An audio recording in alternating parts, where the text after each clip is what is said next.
Guys, Monkey here with Rage Studios, and today we're gonna check out the Nanrobot LS7 Plus. Let's get it out of the box.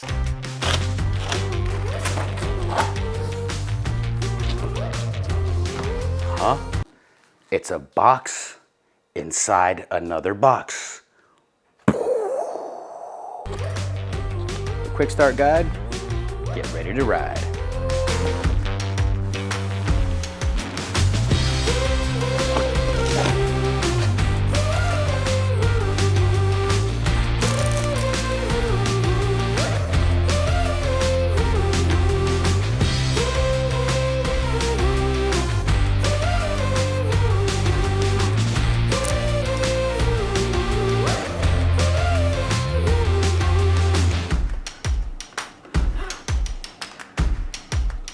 All in all, it took me about 20 minutes to get this thing out of the box and all put together, ready to roll. But inside that box, we found another box. And inside, there's a user manual. Definitely gonna need this to change the settings. This thing is a beast. The remote for the lights, steering dampener bolts, toolkit, power cable for the charger itself, valve stem extension, the clamp for the steering dampener, and the steering dampener. So this happened, but we'll get into that later. Let's first talk about the design. The LS7 Plus stands a bit tall, and the deck is a bit boxy, but most of the Nanrobot scooters are. This thing has really cool, wide, beefy looking off-road tires on it. That makes it look really sturdy. The deck on the LS7 Plus is quite large. Now, that's relevant for different placement of your feet if you're riding off-road or on-road and different standing positions. It's so big that you could ride two people on it, but I would not recommend riding two people on it. Now, something else that's quite large on the LS7 Plus is the display. It's got a very nice big display mounted right in the center of the handlebars. It shows you all of the information that you need to know. However, when riding in direct sunlight in the early morning or during the daytime, I had a little difficulty seeing the screen. The thing that really stands out on the LS7 Plus is the lights. This thing is very bright at night, so it's very safe. Cars won't run you over. They will definitely be able to see you. Now, this thing comes with a remote. That is something I've never seen before. You can change all the lights at the touch of a button on a remote.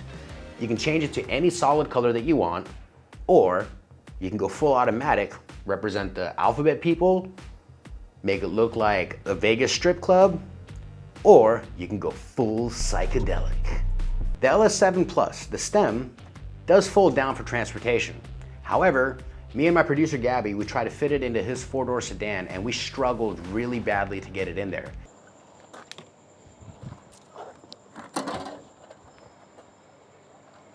We're gonna need a bigger car.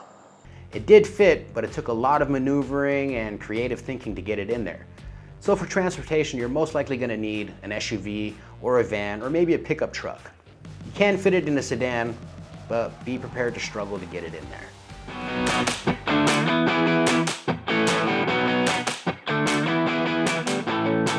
Let's talk about performance. This is an insanely powerful scooter. I took this thing urban riding and it handled any urban setting that I happened to pass through. Goes great up and down curves, handles speed bumps with ease, and the speed. Now this thing is very big and very heavy, but it feels extremely stable.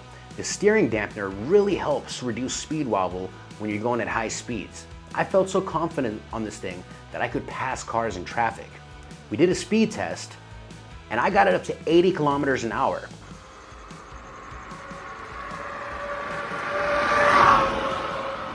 But I ran out of road, so I couldn't really achieve the full speed that it claims that it does in the manual. The manual said it'll do 110 kilometers per hour. I need to find a longer road, but I cannot wait to achieve that. The LS7 Plus is more designed to go off-road. The suspension handles all of that with ease. Now it is a very, very powerful off-road scooter. Now with both wheels having power, it can definitely climb all various different kinds of terrain. However, I noticed that the front wheel does pull quite a bit more than the back wheel. Now, if you're riding in very, very soft sand, that can throw your balance a little bit unless you're compensating for it. So be wary of that. So the LS7 Plus can definitely handle off-road very well. The suspension handled me jumping around and tearing around. The tires handled the sand and off-road very, very well. I was having a blast. I was tearing around, I was jumping, I was climbing hills, I was skidding, I was burning all over the place, I was doing side slides. But be sure to be familiar with the area that you're riding and be sure to check the terrain. I didn't. The LS7 Plus can seem quite intimidating, but have no fears. You can change some of the settings so that it's not so aggressive on acceleration, and you can change the EBS settings so that you have a little more control on the braking. My girlfriend even rode it. Now she's a very novice scooter rider, but I changed some of the settings that she was comfortable enough to ride the LS7 Plus. However, it is definitely aimed at the high performance market. Now in conclusion, the price is a bit steep, but I feel that it is definitely worth every bang for the buck. Now, if you want to get one of your own, I would highly recommend it. There is a link in the description below. And if you guys like this video, don't forget to hit like, hit subscribe, and I'll see you next time on Rage Studios.